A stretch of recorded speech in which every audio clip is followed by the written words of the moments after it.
I'd like to acknowledge and pay respect to the traditional owners of the land on which we meet, the Gadigal people of the Eora Nation. It is upon their ancestral lands that the University of Sydney is built. As we share our own knowledge, teaching, learning and research practices within this university, may we also pay respect to the knowledge embedded forever within the Aboriginal custodianship of country. So I'm Catherine Lassen.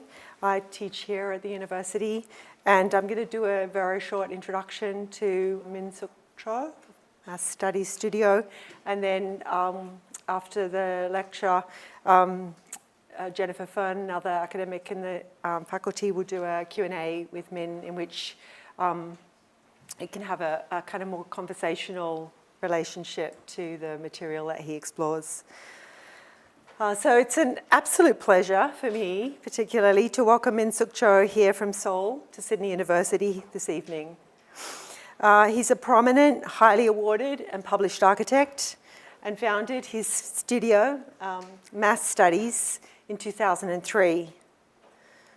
As you'll see tonight, their work investigates architecture in a literate, critically engaged, and serious way, but within the contemporary context of late capitalist, highly populated urban conditions, yet optimistically searching within an inherited modernist tradition for new socio-cultural potentials.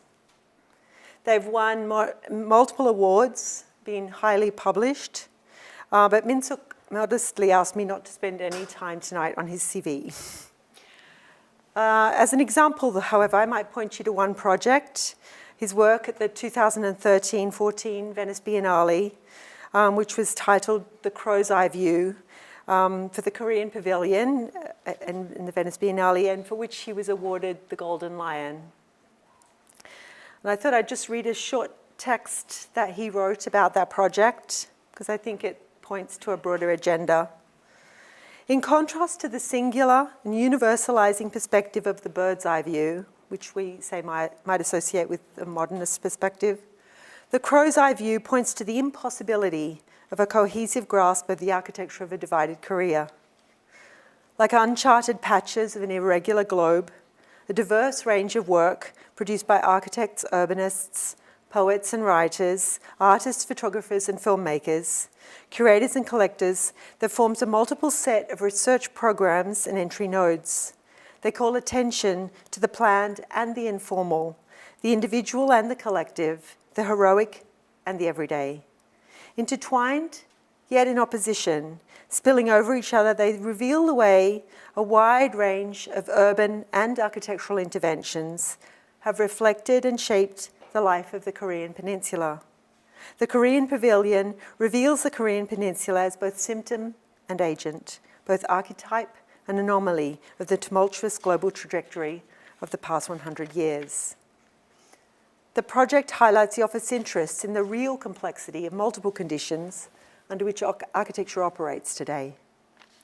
Now, for me, the invitation and Minsuk's visit here is a little personal. I worked with Minsuk many moons ago in Rotterdam.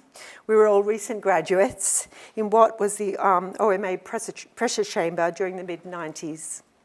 Everyone was pushed very hard, mostly by REM and toward production as well as experimentation, doing all-nighters, making masses of models, designing so many projects, and occasionally having an amazing time. And now Mass Studies is a major office in South Korea, and Min has been making masses of buildings.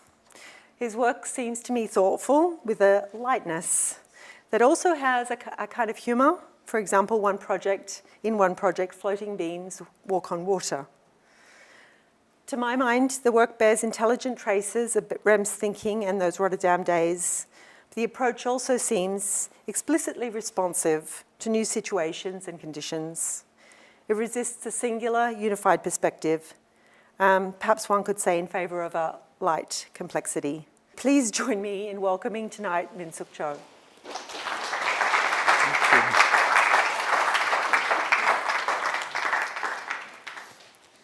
Thank you, Catherine, for your very kind and insightful highlighting of this text I have forgotten about.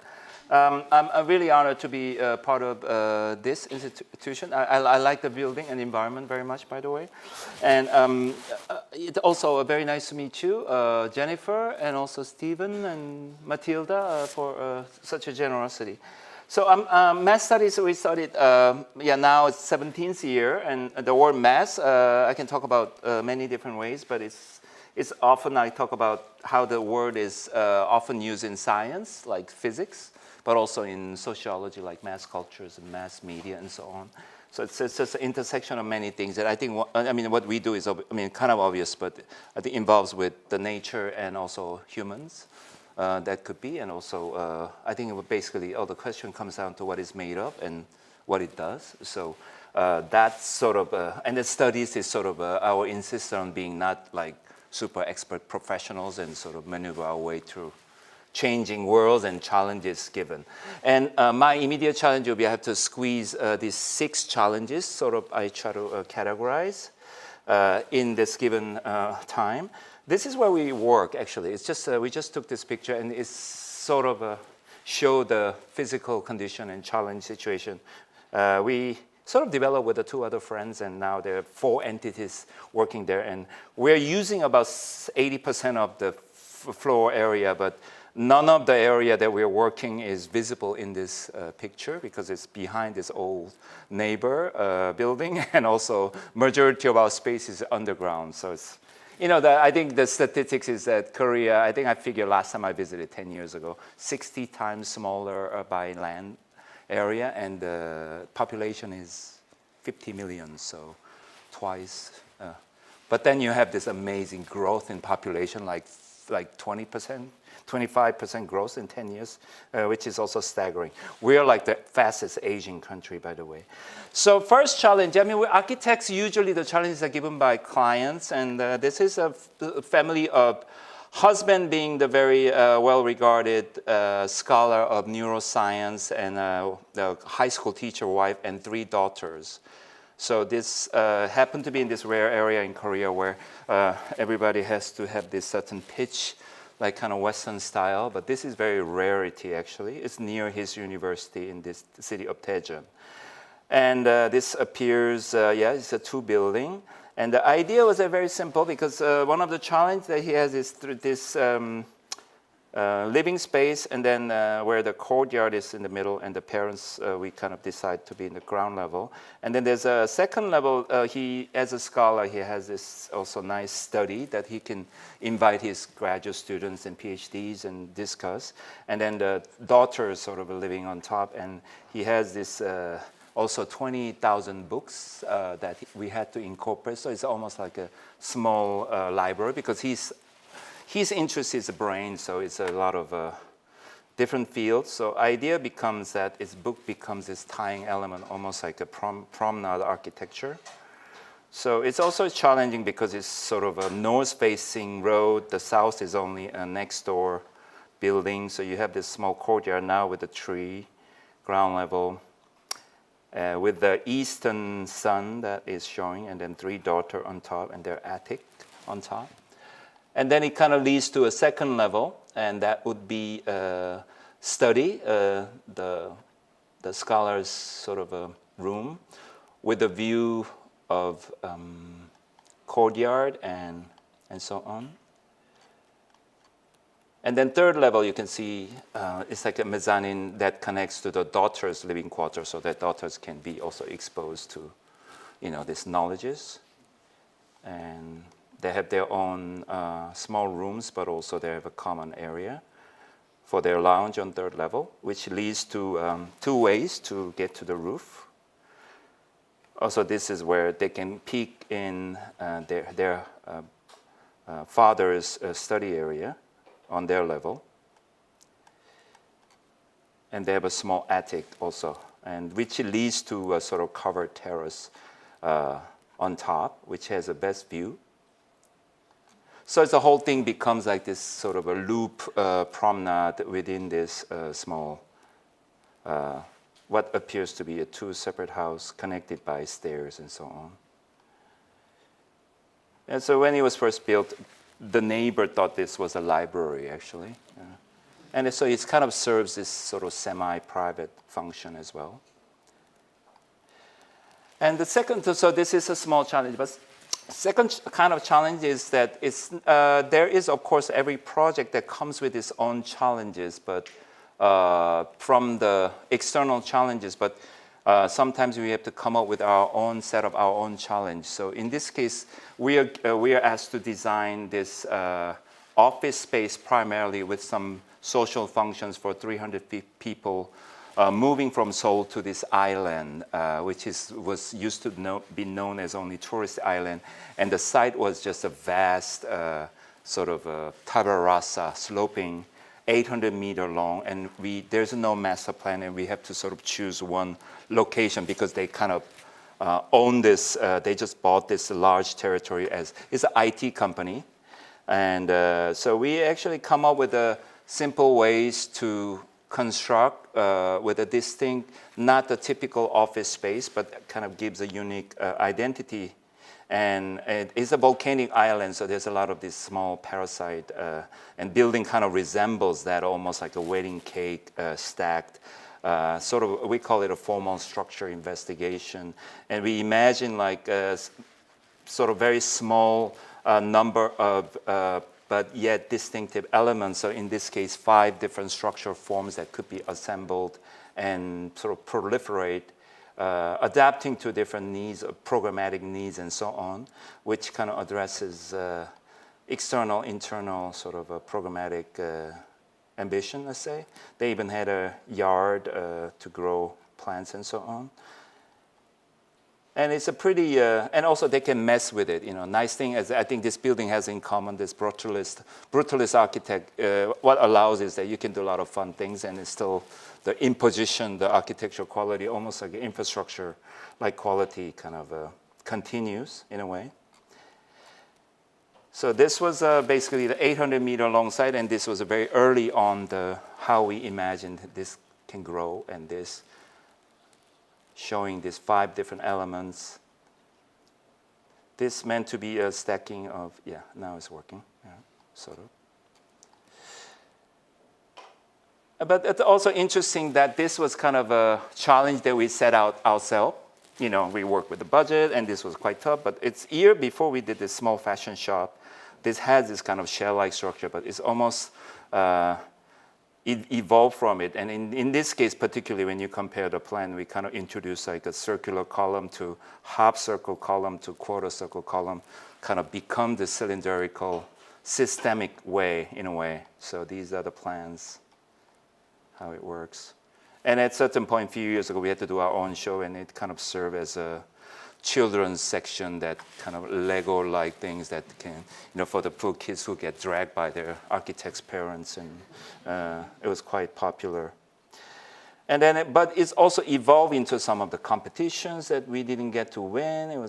We made a first round for this large cultural facility, but then also we kind of explore almost immediately other kind of, not in this case, it's kind of complete form, but deals with basically, it's a resort that with a sort of restaurants and ballroom, and then the spa for men and women, and has this central space, which we call open lobby. And also we explore that. This is not a fisheye lens, but actually it kind of has this kind of optical thing that it does. But also, we kind of bring this kind of self-imposed challenges into a very simple, almost generic office building that has sort of a very clear functional separation of all the services versus the columnless 16.5 meter by a square open plan, where we had to, in order not to have a column in the middle, shift the column grid so that it gets 12 meter, manageable with a 3 meter of cantilever. And then the upturned beam, which allows the air run only on the periphery, so that we can carve the central sort of space as a shallow dome that is stacked up. So we call it a dome, and which nicely coincide with the Kobu's domino centennial year, 2014. That's when it was completed. And then from outside, you don't really see anything. It's just a super generic, simple. It comes with outdoor Venetian blind, nice German product. So that's sort of, kind of challenges that it can go on in dialogue with externally, that you kind of develop your own, identify your own challenges. Okay, so now the next four left, four more challenges. I just named it, but these are, I mean, without being too pompous and heroic, because surely we're not, but I think there are things that architecture can engage. And I think, and roughly, without being reductive, first one, let me talk about the social issues. Secondly, I think it's about the culture, a very particular part of culture. Third one, I'm going to talk about nature. And then fourth one, the political one. And I think it's nice to have some expectations with what we can do high. The first one is very simple, right? In Korea, I don't know if you're familiar, 60% of the urban population lives in this kind of what we call apartment. And more than 80% is urban population, so it's more than half the population lives in this kind of setting. It creates a social sort of problem. You can see there's towers in the park, but actually park doesn't exist. And basically the problem is these two, right? This kind of a cell cocoon versus this kind of supposed to belong to everyone but no one kind of situation. And our idea, just sum it up very clearly, is just to have sort of diversified space of social interaction. I think that's basically what we try to do. And it kind of goes back. And one of the nice things about also staying in this long enough is that you develop each project. There are some successful, some horrible failures and so on, but you develop this kind of constellation of actions and sort of you built something. So this was 25 years ago. I was first job before OMA actually in New York, and I entered Shingenchiku competition. You probably know it still exists. And at the time, the Maki Fumiko, Japanese architect, was a jury. His theme was urban dwelling. At the time, he was saying like, there's this thing called internet is starting in this world, and it will blur the boundary between live and work. So how are we going to redefine it? Basically, my answer was, look at me, Seagram and Lakeshore Drive. It's basically the same. One is apartment, one is office. He already answered it. But in fact, we can do maybe more with it. So maybe let's take one lakeshore apartment, chop it in the middle, and basically we suggest one is a primarily apartment, the other one is an office, and then there's a 3-meter gap, almost like a golden metal clock cart, and then you can freely create this kind of it was a way to address this vertical expansion in kind of how to translate it in a social way.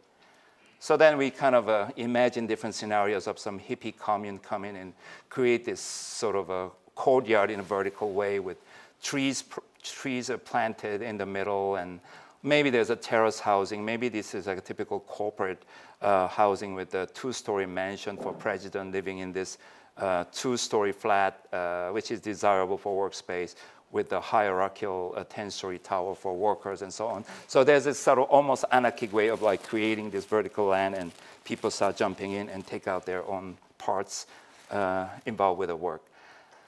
Of course, we got good recognition, but in a way, it was kind of a way to address that. Now, looking back, the city can now, because this is the common condition on the left. So, and then 10 years later, it was the second year of math studies, and we started with the 4 people, but then quickly become 40 people. We didn't go beyond that. Now it's 36 people, and we always maintain below 30. Now it's a little more than what I want, but basically, we were able to. Very unusual. I think second year we were asked to do so far the largest building we have done, which is a 100-meter tall tower with a quite diversified sort of every floor. There's a known repetition, and it actually has 49 variations for 172 units and so on. And this is thing called office tile already. We don't even have to invent this new way because they're already the typology. It's a Konglish, Korean English. Combined with office and hotel, so it become quite common. I think Chinese, you call it Soho, small office, home office. There's many different ways of saying that, but it has some of that element. And then it kind of went on with sort of almost like a typo typology study of this, what this vertical condition can be. It's a small, same scale comparison. Immediately we did this sort of simple generic office tower. This one is called bundle, and it's also idea is that this kind of packed boxes, but what's happening in between, we kind of create this 36-story building with this what we call social bridge. Again, these challenges are also again self-imposed because no developer asks you to come up with a large common social space, so we have to find these excuses in a way. So this is a tallest building we've done is 165 meters. And then maybe 5 years later, we did also, we call it a stocky bundle because it's only 10 stories. But it's basically the same idea for different urban contexts. And this is also three things are leaning against each other, but in a kind of using this loophole of these three elements are here clear of this zoning envelope. Because this can stick out, and we found it typically become pyramid, but this we found a loophole that this doesn't cast shadow because it's on the northern side, and as long as you don't have a window, you can actually project out. So we managed to give them. But the important thing is not this strange shape because nobody's going to really have this strange view. This is somebody's window, basically. But idea was to create this kind of also a void in the middle. Later, it's utilized quite well for some sort of a communal space there, because it's mostly very small, single sort of a studio apartment type of setting. But then to conclude this part is actually interesting that we were asked to, all the other example I show with a social agenda was challenges were kind of our own agenda, but this one was for the dormitory. So this university want to actually create this architect. They really believe architecture can really be a part of pedagogical tool, and it's the point of living forced and mandatory. The residential college model was to actually to be like almost like an incubator for civil society. So idea was very simple. It's courtyard, but then you create this kind of excessive almost common space in between these units. Each cube is a 5.4 meter cube. So it's a very typical wall construction, like building typical apartment in Korea. But then the site has 26 meter drop. It's a very steep, challenging site with a road cutting through in the middle. So it's a 10-story building looking like that. But from the actual campus level, it kind of appeared as a 4-story building. And you can see already there, reason why we are able to make this excessive common space was that we suggested the double-decker bed, with each bed has its own window, so it's like a mini loft. And then, let's see, and this is the road that is cutting through. And the unusual thing about it is that typically when you build a dormitory for 10-story, first, second level is a common space and you take the elevator up. But because of this 26-meter drop, the central 2 levels, which is 5th and 6th floor, becomes the common space. So the boys' first 4 levels can walk up, and then girls on the top 4 level can walk down. So that's kind of a unique sort of a site discovery that we developed. So this is a 5th and 6th floor, which is almost 30-meter wide, no column, big trusses for canteen. As many as 300 students can sit down and eat together. Entire capacity is 600 students. This is a 5th floor. That has this kind of, it makes a complete loop that is suspended. So that's also surprisingly open, although all the room floors are basically wall structure, you'll see later. So it's almost had this medieval feel to it. So this is the 30-meter span student canteen that you can look, floor up is the student, the campus level, and then you have this view of the mountain. So typically, every floor changes, but you have this straight line. Because of the site shape, it becomes this kind of, hope it's not mine. It can't happen. Straight line with the pockets that create this kind of share space that where it can be negotiable. And because of this diagonal line that was created by this landscape line, topography, and the road in the middle, it becomes this pixelated diagonal, which becomes this zigzagging, almost old Korean street sort of a urban situation, which is the small alleyways that are not very modern, but it's exciting. So there's two kind of situations. So basically you have that. Typically, I don't know any of you living in dormitory, but typically you have this double-loaded corridor with no windows, maybe or two windows on both ends. But this one has a generous sort of a situation. And also we go Korean about it. So every floor you take the elevator up, you take your shoes and switch to slipper.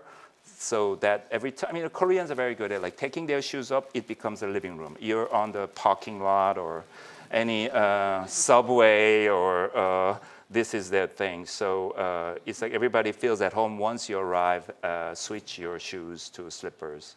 So that's sort of, then we kind of explore. Sometimes it's a double height space. And students start to like put their laundries, and I think it's also fascinating to see how it evolves and develops, what kind of negotiations. And I mean, a lot of rooms quickly turn into another room or study rooms and so on. So this, you can see both zigzagging alleyway and then one with the sort of pockets. Okay, so now we switch to cultural one.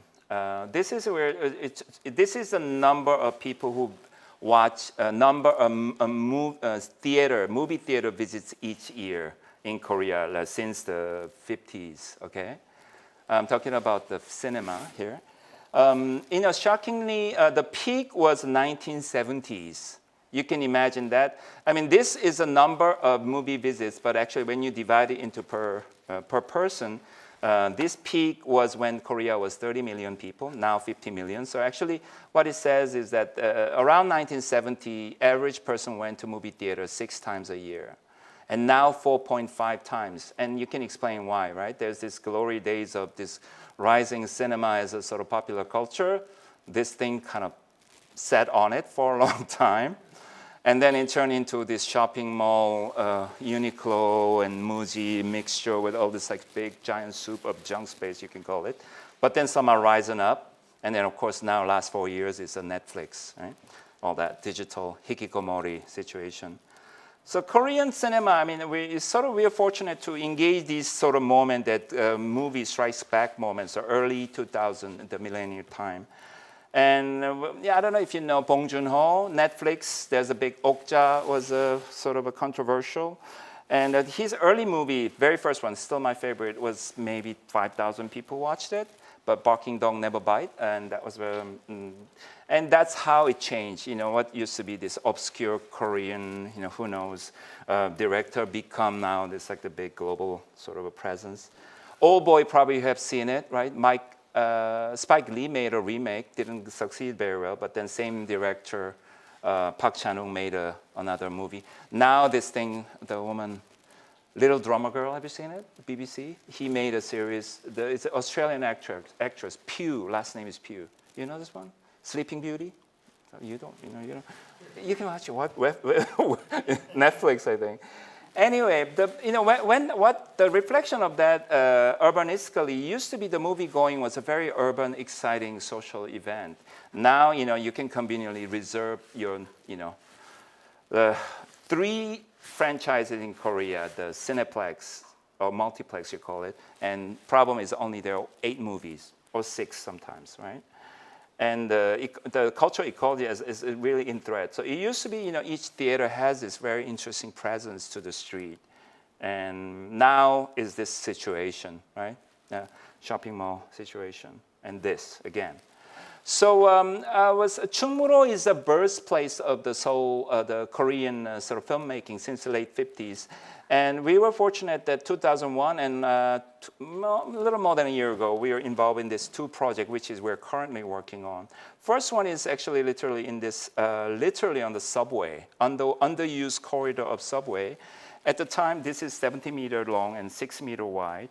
And city cultural department guy had an idea, oh wow, this is underused because everybody goes down. There's another 2 levels below to take the subway. So let's turn into a movie gallery with these posters and so on. But then But then when we teamed up with this young, mostly female, late 20s, independent filmmaker association people, they had a more ambition that it's like, no, we don't need that. And actually we need a place to educate and show our film festival. We have 50 different film festivals of everything, you name it. So we somehow, because it was running so fast, the schedule and the budget was so low, that we managed to get away, actually build this thing. So what happened was, this was just when it was just published, sort of fancy magazines, but it was just nothing happening. But actually quickly, not by movie poster, but there this almost this community of young filmmakers took over. So it was a very lively place for a while, and it actually now there still exists. That was our big, but nothing looked like that because it was so sabotaged for, it was cheaply built and so on. But and then, you know, some passerbys can look at some obscure 10 minutes films and independent films, and their headquarters, they're them back then. And they also have an educational facility of 10, at the time, state-of-the-art digital film editing school. I have friends who are very significant video artists now who used to use this facility. I ran into them, the subway. And this also, they had an archive of like very short film to super long, nothing in between, and like not the typical, you know, this video, at the time, blockbuster video sort of selections. You can see he's like a real nerd, film serious guy. You know? And there's 50 people seat, even for the festival. It opens up to the corridor and so on. And you know, it's a really lively moment. So then during this time, you can see it here, 2011, these like film directors like Park Chan-wook or Bong Joon-ho, some of these advocates that they realize it's in danger because the late 90s was the explosion of this Korean independent cinema, which, you know, produced globally recognized masters and so on, but is actually in threat because the distribution and all the system has changed and heavily industrialized. So then city decided to make a Cinematheque building, which is a very noble thing. I think European country has also a lot of that. In America, like Lincoln Center Film Society, all that's kind of patronage system. So they, early last year was a presentation, and we won this competition. The idea, the noble thing they did with the city architect was choosing the site, because they had a choice of using much larger site because it's 3 cinema complex, so usually require this horizontal organization. But they decided to have it right on this Chungmuro Street because I think still this is going on, this underground. So but the choice is that you have to go only vertical. There's no really a choice to spread it out. And it's also interesting that this first project was 70-meter long, and this is almost vertically 70-meter high. With each floor has a one program almost. And we call it Montage 425. It's 9 different parts that are distinctively different. And it kind of alternates between enclosed to open. So idea was that, you know, this is where everybody is sort of zoned in, zone out situation anyway. Then why would you go to this kind of place? I think the community is a good answer. You meet people, you meet, you know, interest, love interest maybe, or you can, you know, develop this bond with other people.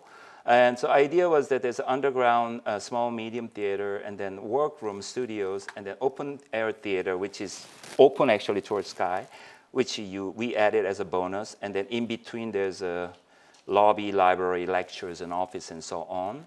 So idea is almost like a marquee. This was the most social space in a way, with the anticipation and so on, that could be sort of seen as a duplicated and super social sort of setting. So these are, right now we're in the middle of construction document phase, and I'll just go through it very quickly. And also this has this kind of typical sort of Korean urban situation that, you know, we gave up being like a perfect Singapore anymore, but there are certain, shows certain time, like lined up with the high-rise buildings, and then you have this kind of rundown 60s and 70s buildings there. I think it's nicely sort of responding to this both kind of a context vertically and then the smaller scale, how it broke down. Of course, it could, you know, once in a while we project can present as a one thing, but we have too much of that. And then later, after we won, we realized that it actually has a 3 component, which is now in this very spatially challenged situation spread out in the city, which deals with the art cinema, classic movie, and then one that mission is their Korean independent film, and then one is about the education. So every meeting has been really like a nice sort of a solidarity with these people, and it's actually a nice thing that appears as a multiple things, and that kind of they can point out, hey, this is us, and so on. So these are quickly the plans. How it's a quality challenge because you build something vertical, but then with a high span, a large span. The theater, you can have a column in the middle. So of course the wall helps, the solid mass helps, and so on. Okay, so now, so this is hopefully what it will look like. We're working on it. The third one, I'm talking about the nature. It's Han River in Seoul. I mean, ecology is the largest sense, or I'm talking about cultural ecology, social ecology, and so on. But the nature, this suspicious thing we call nature in urban condition. This is 1970. It's a Han River in the middle. So it used to be only on the north side when I was little. But then my lifetime, entire city sort of duplicated south of Han River. And but I was 4 around this time, and I have this memory of swimming in the ocean. It was a natural, but at the expense of monsoon. It was literally pigs were floating around. It wasn't like exactly a city. But then the Han River now is a sort of result of this really hardcore engineering product, flood control, and so on. So now we have this as almost like we embellish with some greens, but it's kind of as an afterthought. And this river is called, this island is called Pamsum. And Pamsum is in the middle of this river, and it used to be, until 1968, more than 400 people used to live here. And it was a unique place because it was almost like an ungoverned, uncontrolled sort of territory, like a Zomia almost.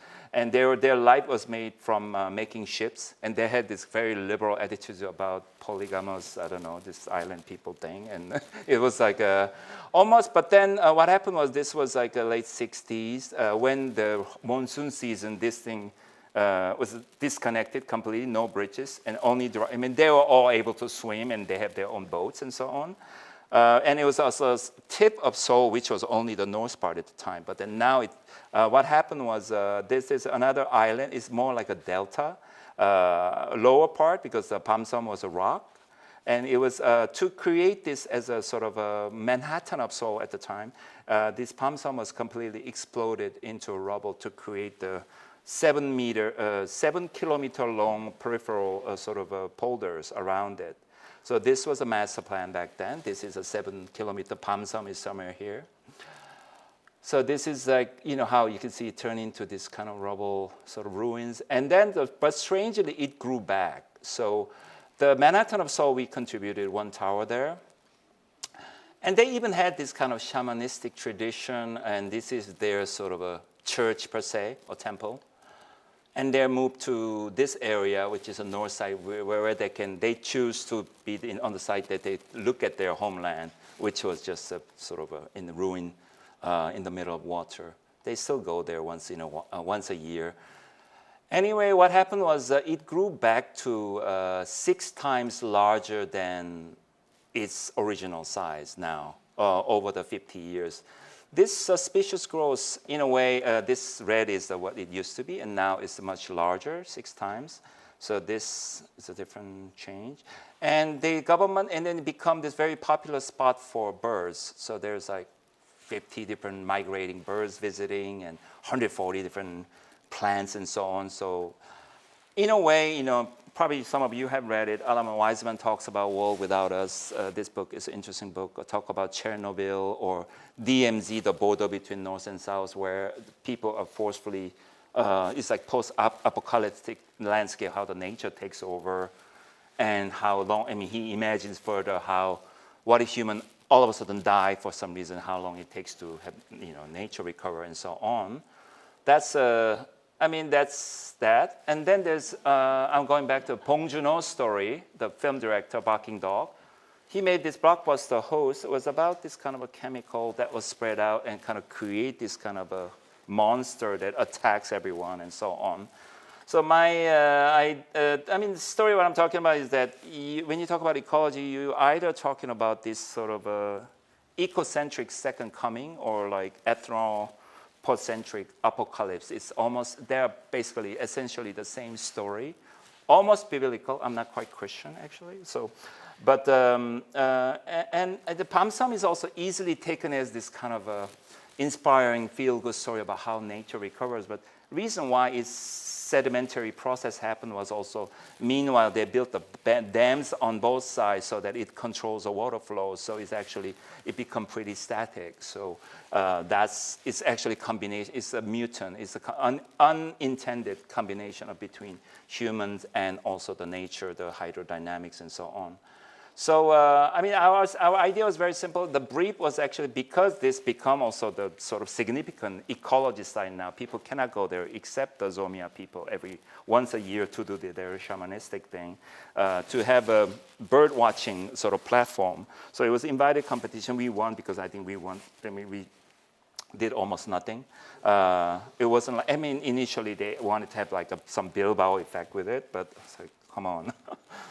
This is the last place to do it. So it's simply a precast concrete beam that was made from other region and sort of carried by boat, and then you can and then idea was actually because water direction is from the Pamsam to this area, so it's actually slowly maybe we have this kind of condition that kind of become a magnet to grow these similar vegetations, and we are not allowed to go near than 250 meters, so which is the boundary of the site, which is the water.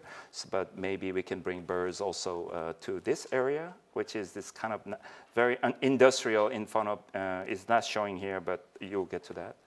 So these are some of these very technical precast with the steel box, which is air, kind of a pontoon structure, processes.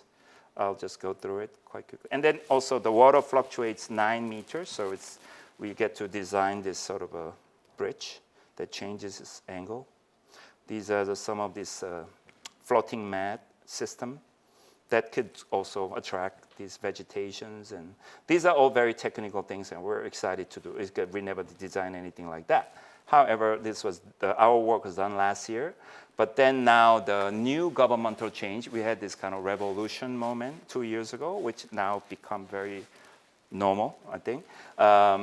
20 meters away from this Pamsam, this is the last dam that they created, and they're talking about removing this so that now the city and the entire nation is actually debating what the impact of that.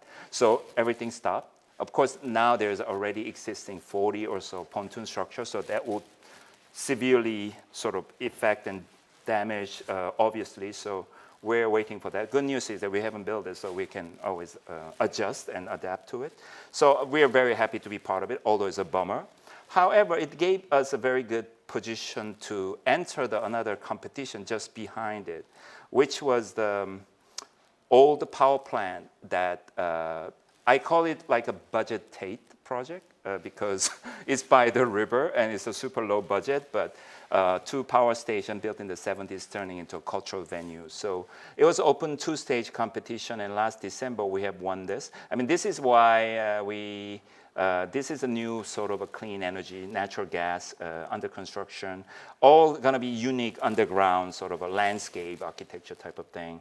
And this is now completely unused. So this is where the floating beam was. So this is some of the history. I'll quickly go through, but you don't have to really, don't maybe time. But 1970s when this current one, number 4 and number 5, this was when the water control was happening, as I mentioned before. Of course, the disconnection, before it was much more romantic relationship with the nature. So now, I mean, Catherine was driving around this sort of a park area, Hyde Park, and again, amazed second time because it's my second visit, how the close relation with the water you have. But Seoul, 99% is just water is walled by car, and also the apartment, private property behind this wall by that. So it's the stupidest sort of city in that sense. So in a way, this power station is a one last chance might bring the people actual public activity back to the public, the riverfront. But when I went to the site, I was completely disappointed, almost devastated, because the Bamsum is just blocked by this elevated road, because this is 3.5 meter. So idea was that when I went up to the turbine hall, which is 17 meter high, then you get to see the Bamsum and the Yeouido, the Manhattan of Seoul, all that. I think our building is here now. Sort of, this is like heaven and hell sort of a contrast. So basically our idea is that actually to create this roof as a real public ground. So actually you can bring trucks and food trucks and lots of different activities. And it's almost like Hong Kong's mid-level escalator type of operation that kind of happens on all sides. I mean, and then the brief was that number 5 power station becomes like this relic that for very educational, keep it as it is, the whole thing. And then the other one, the number 4, will be gutted out and turned into a performance and exhibition venue. So idea basically, I mean, there are some ecological ideas about this place used to be about the fire and electricity generated from that. Now it's more about the water, and this big podium becomes like a water catcher. And also we're bringing like every possible idea to turn into some sort of a gentrification-proof suggestions like farming, and also the food truck is one of them, because I know easily it will turn into this immediate corporate sort of a franchise, something will reside. And also the nice thing is that actually the power plant people are actually very open to this, our idea of using the water as a heating and cooling source with the water heat pump. So it's actually zero energy. It could be also the wasted energy that will be charged to the river will just extending their route, and it will also get benefit for the winter heating. So all these are going quite well accepted, and these are some of these parks. And yeah, I mean, these are some of, these are the number 4, how the turbine hall will turn into this multi-performance box versus the basement, mainly exhibition. And then there will be some sort of incubating center for young practices and artists and designers and so on. And then unlike the number 5 that will keep this massive boiler, I call it like this is like an Eiffel Tower for this area, because it's so monumental, 50 meter tall, in and out, underground and above.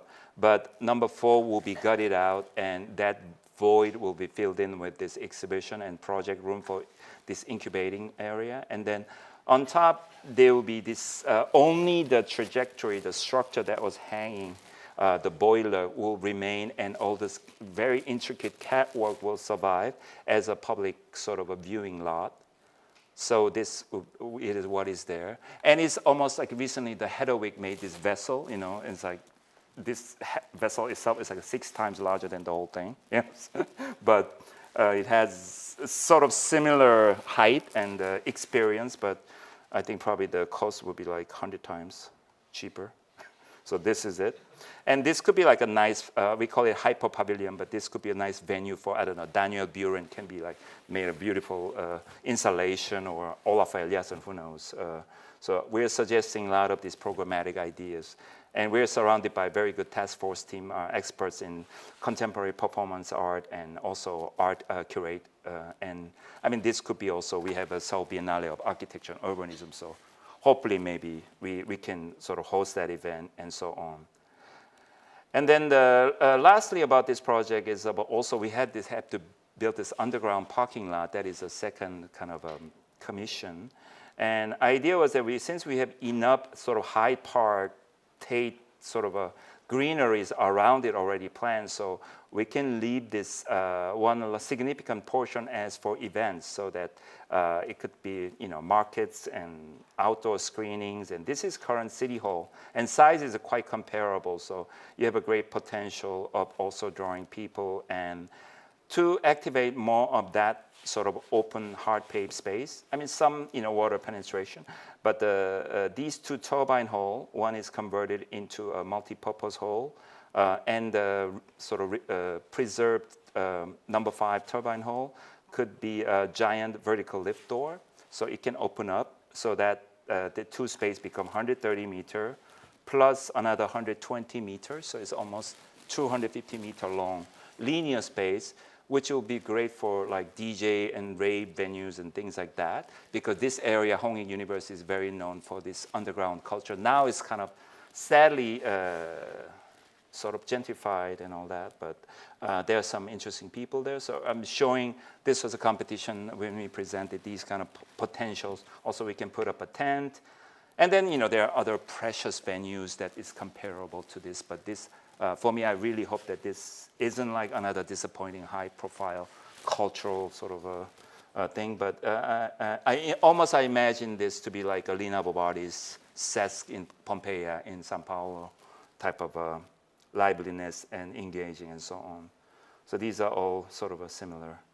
So, in a way, this is how it is now, and hopefully this gets to be done. So you have to go under this infrastructure, and then this is another whole thing. Kind of level difference is almost 30 meter, but this is sort of the challenge situation. Do I have time? Probably not. I think maybe it's good that Jennifer can come down, because I know Jennifer is going to ask me about this part, which is a political part, is about this Venice Biennale and all that. But how does it sound? Is that okay? Yeah, I think so. Yeah.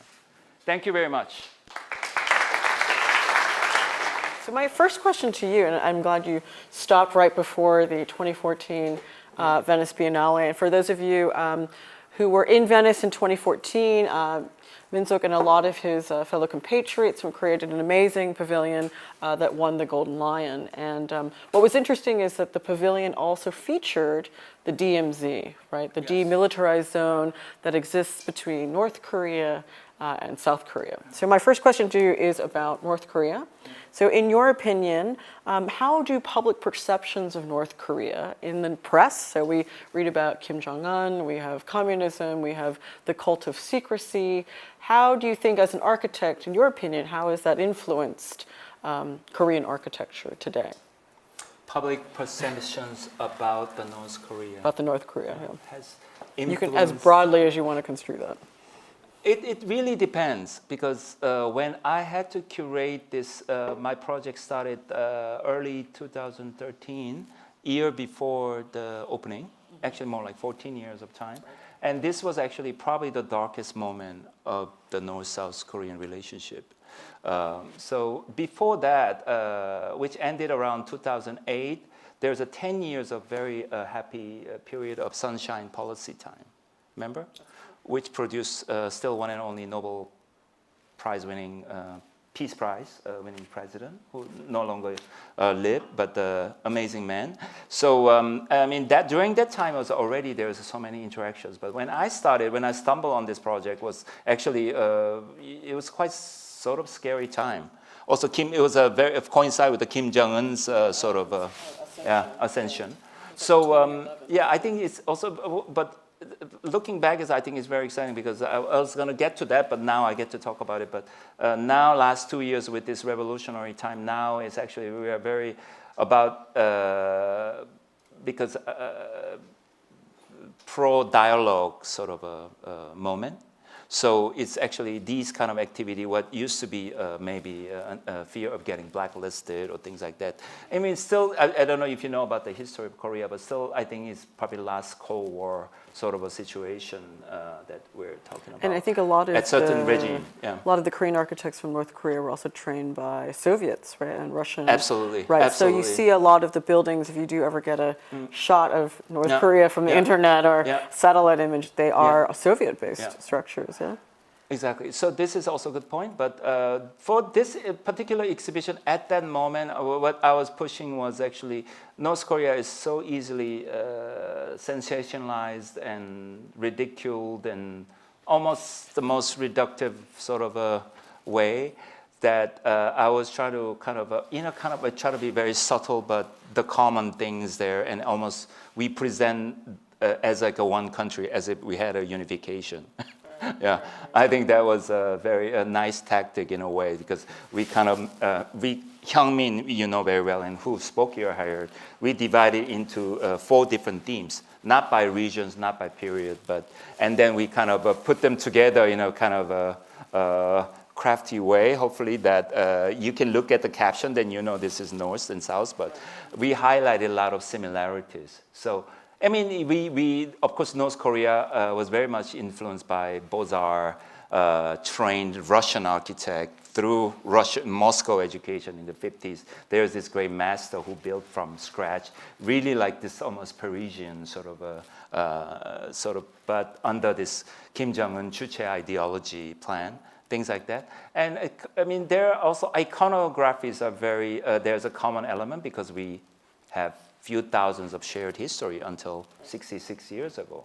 So for me, it was actually a tool for, I mean, again, Catherine has at the beginning sort of highlighted that text I wrote, but it's really a fragmented story, and nobody, I think, still has a very good grasp on these things yet. And I think it's going to be a very ongoing thing. And people like Dong-se Kim, you mentioned, they're kind of a lifetime commitment. And for me, I'm very happy that it was the right moment, only because it wasn't like something I thought about all the time. I mean, I'm very disdainful about that situation at the time, but the political situation, but it was just actually through Rem Koolhaas came up with, look back last 100 years. And 100 years ago was actually one country, so I cannot just talk about South Korea. It would be like missing the half the story. That's how I started, and then try to do this. And I think Rem would be disappointed if you went for the easy thing. Yeah, exactly.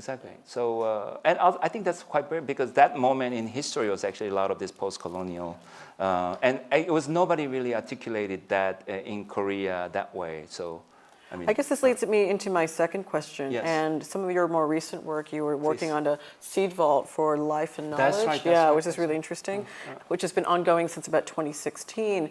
And the demilitarized zone between North Korea and South Korea becomes more of an ecological statement, where you're beginning to work a little bit on environmental quality. So I wonder if you could speak a little bit more about that, where the DM zone becomes less of a political statement, and now in the years since the 2014 Biennale, you've moved towards environmental thinking.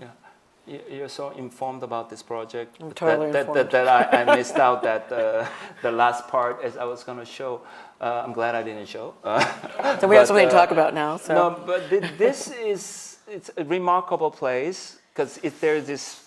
Because I'm surprised a lot of people don't know about it. Like people like Alan Weisman, who is a big supporter of our project, actually. And he came to Korea because he wrote about it like 12 years ago. And he's expert on this kind of doomsday, untouched human territory situation. But it's a 4-kilometer wide buffer zone that's cutting through the peninsula. Oh, you see right there, 200 kilometer long. And that has untouched for the last 66 years. And it has 3 million mines, which is supposedly the densest minefield, so it's untouchable. But, again, this nature return, more than 100 endangered species, 2,000 different animals and plants are living there. So it's actually, I think at the end, this will be we take it as a sort of a gift in a way from this tragedy and it should be a concern for the rest of the world. I think UN, Dong-se has also extensive research on this, but it's so complicated. It's not just North and South Korea, but who signed the Armistice Agreement, which is UN, America, China. It has a stake on there, and it has so many different kind of way to interact. But I think this DMZ Vault was started from this artist, Choi Jae-eun. She's residing in Japan, and we just had a big show, which is now just opened 2 weeks ago. In Tokyo Hara Museum, and she, just to give you a little idea, she invited. She initially had a Shigeru Ban, and her Shigeru Ban, who is very well known and has a genuine interest in this kind of a disastrous site. They come up with this floating passage as a way to observe, but without interfering, and also there's danger of all this minefield situation.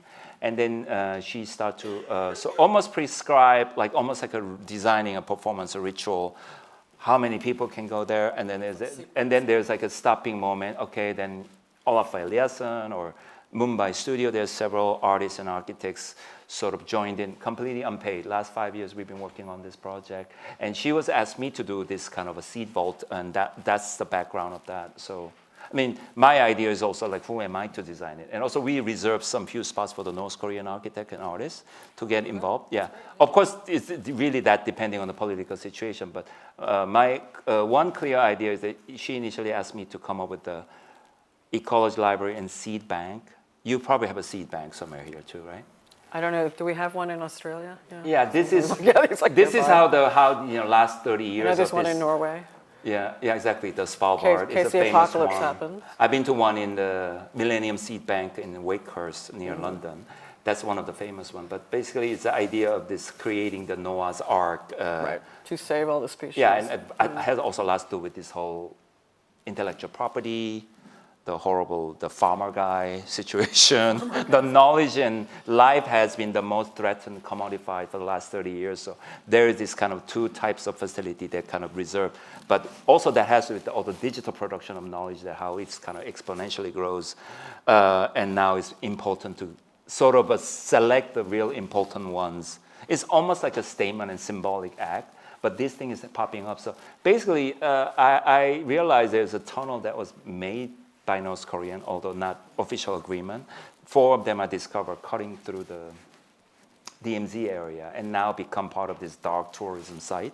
And we're actually, so it's like, duh, I mean, this one of them can be a really good way to redo, I mean, you know, not, I mean, they're redoing like industrial power plant turn into culture. Why not this? It's funny that you mentioned dark tourism, because now I think there's a Netflix series based on like a New Zealander, and he goes around sites around the world. Have you guys seen this show? It's pretty amazing. And he goes into places like Colombia, Ecuador, where Pablo Escobar used to be, and then he's looking for Chernobyl sites where all the radioactive. You should watch it. I think this is going to be on your next Netflix queue.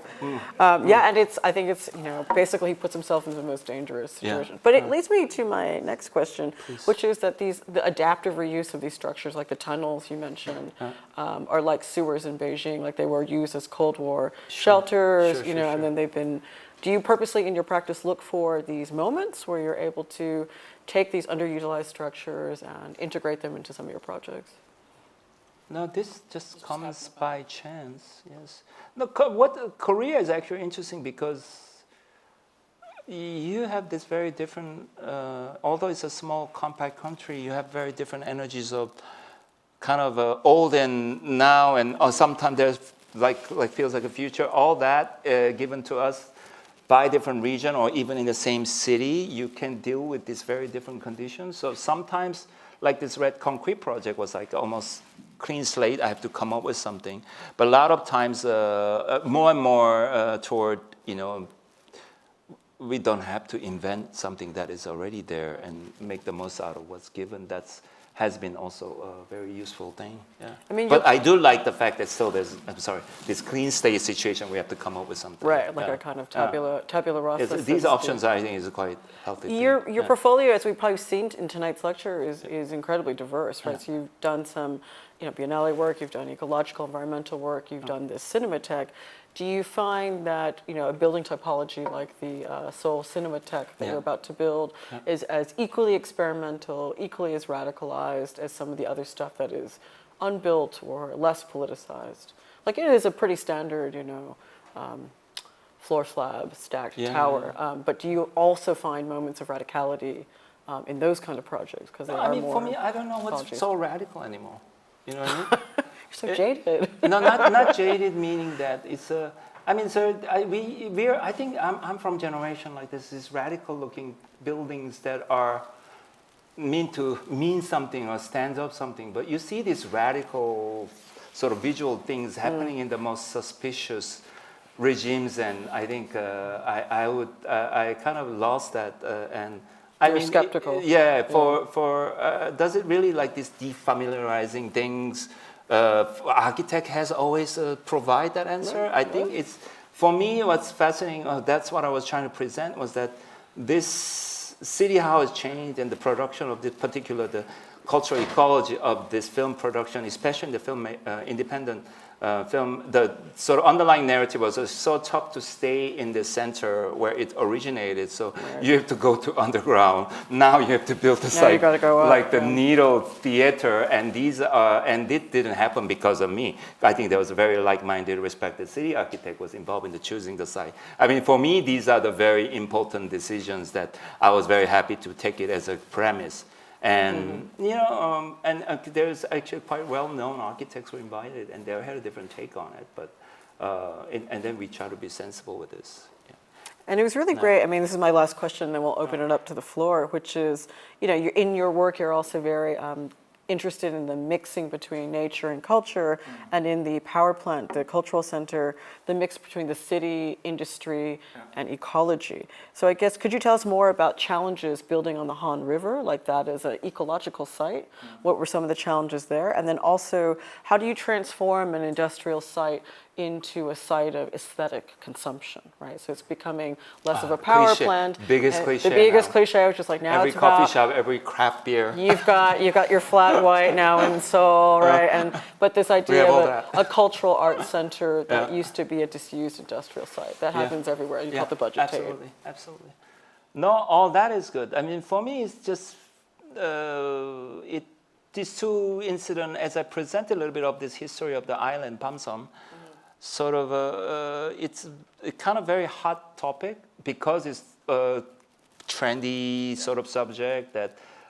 It's actually, but ambition is very noble, and this has actually survived the last 4 presidencies, these ups and downs of different, you know, like 15 years. And I think it just made me think about how complex this is, and what my sort of a story was trying to say was just this mutant condition, right? Some fantasize as this inspiring nature's return and all that, but then you have this. You have the imposition but of, it's completely controlled by this hipsters coming dams to and, the industrial site. Yeah, this growing the 6 times larger island and becomes some kind of a fetish, but.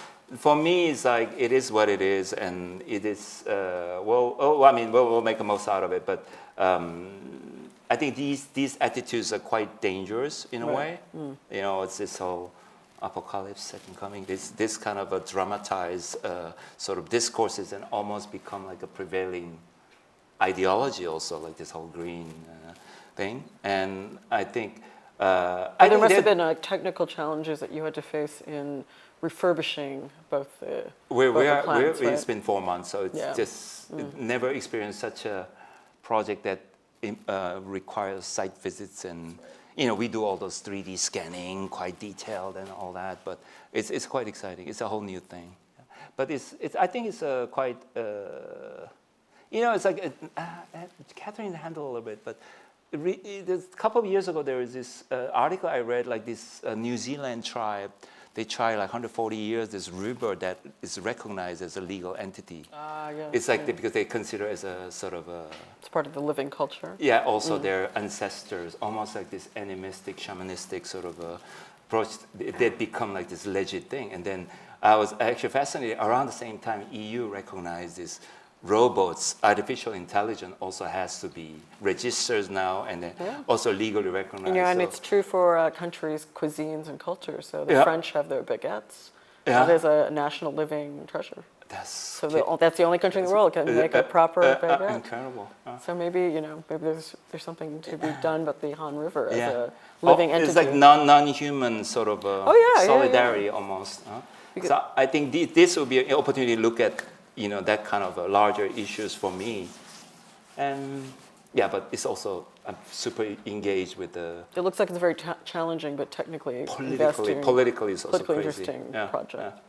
Okay, so why don't we open up questions from the floor? So if anyone has a question, I just need to repeat your question just for the recording. So, South Korea as a contextualized zone, how do you respond to context, immediately locales?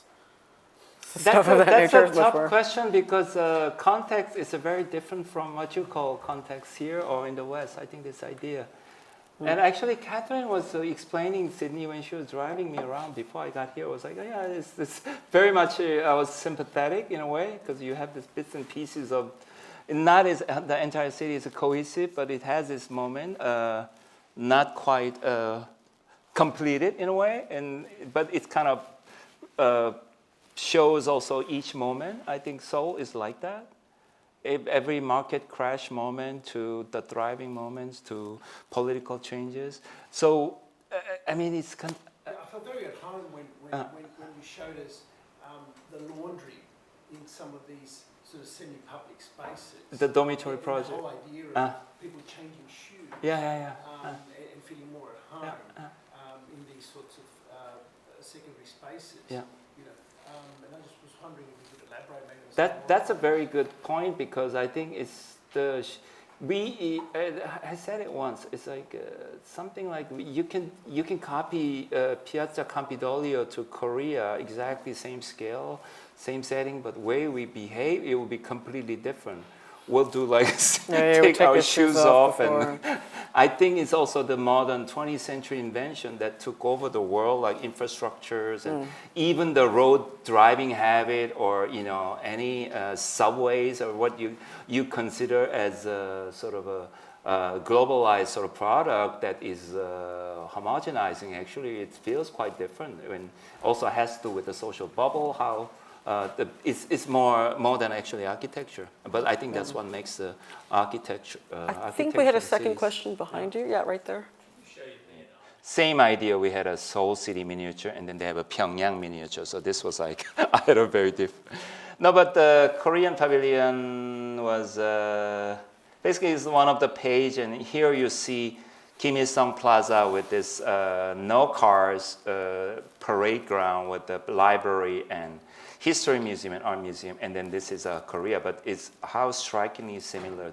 This is a presidential house for Korea, and then this is a people's library. So it's a very different sort of a content, yet the iconography and how the city is behind having the mountain in the back, the feng shui idea and so on is similar. And these are some of the images, but actually I develop, I go very quick, so.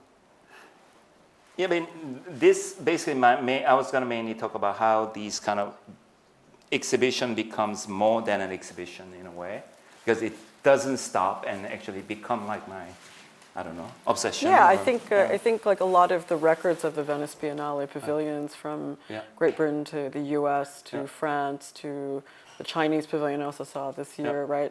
They also kind of live on as a different form of architecture after they've been published and after they've been exhibited. So like Sylvia Levin has written quite extensively about this. Is that right? Yeah, so about the kind of pavilion becoming a new typology. Do we have another question? Anyone? I hope it's okay.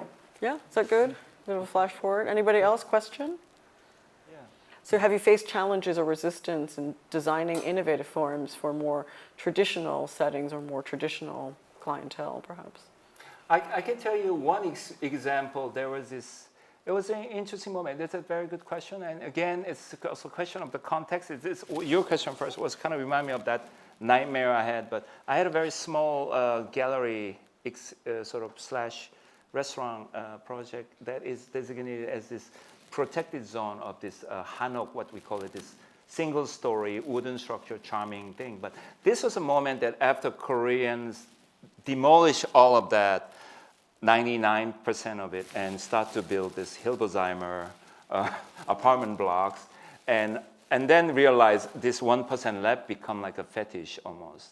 So it almost become like this antique car collectible sort of for super rich people, either turn into fancy wine shops or life was all gone and it just had this hollow thing. And this was when our gallery, that was the context.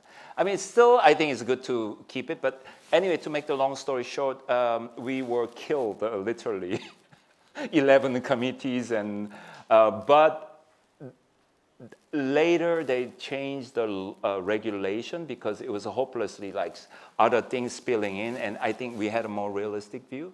So my client was so angry and committed to, it's actually quite subtle building actually, but anyway, so we got to build it like 5 years later. So this is actually like the longest, small building, but it took us longest time to take. So, I mean, this I think that's a one sort of a fragmented story about, yeah. that. But Maybe to I think there's a lot of that is happening now. To jump on that question, which I think was really great from this audience member, is I guess what do you think of other contemporary Korean designers like Moon Hoon, who do these crazy forms in the house with the horns and it's bright red and it's on these strange pilotis. It's like postmodernism came back. Like, you know, there's a kind of idea about innovation also behind historical references, irony, and that kind of fun, that funness. Yeah. So I'm just curious if you could. No, absolutely. I put him on the stage for the Venice. He was part of that, right?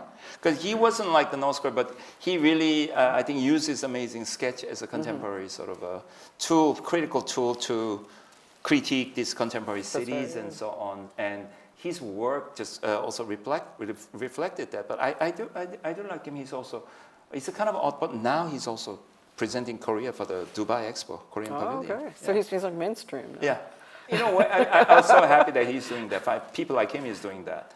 But he's also, I think Korea has been like subconscious, or super consciously actually, to present it as this Confucius, calm, minimalist sort of languages that you can easily associate with European sort of legit architecture, modernist, let's say. But it's quite diverse. But then Korean tradition, before that, this Confucius time was also super vibrant Buddhist, also Taoist culture. I think his element definitely has, I mean, looks like an oddball, but for me it's very Korean and definitely in the contemporary culture, not part of the architecture discourse. He's really touched upon that. Yeah. And so, that's good that you I was just thinking of Moon Hoon. Any other questions? Yeah, back to you again. No, that's good. So let me just repeat quickly for you. Respond. Population density. Yeah. Your thoughts on this? An ideal number for building. Quality of life and versus building. Yeah. I mean, for me, I'm all for a super dense city. I think. I mean, it's well known now. These cities are more ecological in terms of land use. I think Australia is doing a good job, right? It's because it's kind of really concentrated. I mean, you have like 60 times bigger land than us, but hardly touched. I think it's good. And Korea is also similar. It's a worse challenge in a way. In the middle, though. No? There's nothing in the middle. Yeah. 70% is mountain, so it's untouchable also. So it's actually, when you talk about the density, you compare to LA actually, which is more or less flat. I mean, it's not true. There are some mountains, but we are talking about like kilometer tall mountain in the city. Yeah. Yeah, it's more like a Rio situation almost. Yeah, but Korea, it's really dense. But now the real problem is that I think people call it compact. They spend so much time traveling, commuting. It's average 2 hours a year, 2 hours a day, which is I think the worst in the world. So I think we have to come up with a new manual to use this city that we made, which is quite dense and I think it has a good. Definitely, other parts of Southeast Asia and East Asia are undergoing similar booms, where you have that in Japan, you have that in Singapore, you have that in the Chinese rural cities, and they're all densifying at a very quick rate. So you're having to weigh off. You know, how many building structures, the commute, quality of life, and then you have environmental qualities, which a lot of Asian cities are still yet to really help manage. Serious problem. Yeah. Any other? We got time for one more? Yeah, right in the front. What is your office culture? No, how do you foster creativity? How do you bring up the next generation? There we go. Good question. That's an interesting. That's an interesting question. Now that we're in our 17th year, we have become quite known for generating a lot of couples. Apparently, if you want to meet a future love interest, you should go to Seoul. This is basically the bottom line. I think maybe because I'm very separate from. I don't really care about what they do after work, actually. So it's like I just leave them alone. I really also don't care about what time they come to work. I mean, of course, they work very hard and motivated and inspire each other, supposedly. But then now we're also doing a lot of projects, public projects, so all this labor sort of standard we have to abide by. So I think it's a very healthy thing. But I guess this also leads into a question about, you know, how do you lead your office? How do you mentor the young architects I beneath don't you. like and the mental. yeah, but we were talking about this earlier. You know, we came out of a generation where we all worked, including Kath, we all worked for architects, very famous folks around the world, right when we were out of college. So are you trying to foster maybe a different attitude for this next generation? He's trying. But the common denominator, Rem Koolhaas was very different mentor, right? He would repulse by the idea of being a mentor. I think he's actually, it's like a smart one of us, but it's like super smart. It's like a taller Dutch version of us with no hair. It's a different version. But it is true. I mean, it's a good question about how we practice now versus how we probably practiced back then. I think for me, I mean, not that I have this half as a curator role that I have, but I think it's almost like a curatorial project for my office, how that is going, meaning that what kind of project that we select, what kind of competitions we take on. I mean, for me, these things more under control because a lot of things, half of them, we're not going to get what we want, but more and more we have a sort of probability of getting what we want. I think it has been very good. And I think that's through the practice, and which is practice and this research type of aspect is quite different. But it is OMA influenced in a way. No, but it's not like a. But for us, it's a much. I think it's a little bit different, actually, quite different. Is that what you're getting at in your question? No, hold on. Let me get there. let me get to that. When I come back to Korea, I realize I will get so much more opportunities than on any other region of architect of my generation. Because I know, I mean, I've practiced in Europe and America. I know how most active, respected peers are. And I thought my problem will be not getting work, but really control it at certain sort of sustainable as a creative entity level, but with the agenda. And I mean, I try to show a little bit here, but try to build up sort of a interested area of exploration, which I kind of compare like a Go game. You know how each stone has no value but black and white, how it creates the constellation. Like for example, like the Chungmuro project with the tunnel project, I wouldn't have shown this project today if I wasn't doing this thing 15 years later. Because this was a significant move that is actually, but I was continuously interested in these things, but I do like this idea. I'm not saying everything is relational and completely relative, but I think it's a quite radical idea because that removes me away from this fetish of this complete ultimate work that I'm making a statement and make a book about it and and then I get respect. But for me, it's more about this kind of endless recursive sort of a feedback. And that is, it's like a white stone is the world that is completely fighting with, and then this black stone is our own work that is really respond to the other engulfing things, but we kind of, sometimes we failed, and when you play a Go game, it's like you go to other field, and then you come back to it, and it's always sort of in a way. So that was kind of a model I try to articulate. So I guess the Go game is the research culture of the office. Yeah. And then Go now is the AlphaGo won humans, right? That a few years ago. Yeah. Yeah. So apparently we can't even play Go anymore and enjoy that. Well, I think we're about almost at time, so please join me in a final round of applause for Minsuk Cho. Excellent project. Thank you. Thank you. And thank you to all of you for staying so late. And we wish you a great evening. And do come back for more of our talks here at Sydney Uni. All right. Thank you. Thank you. Thank you.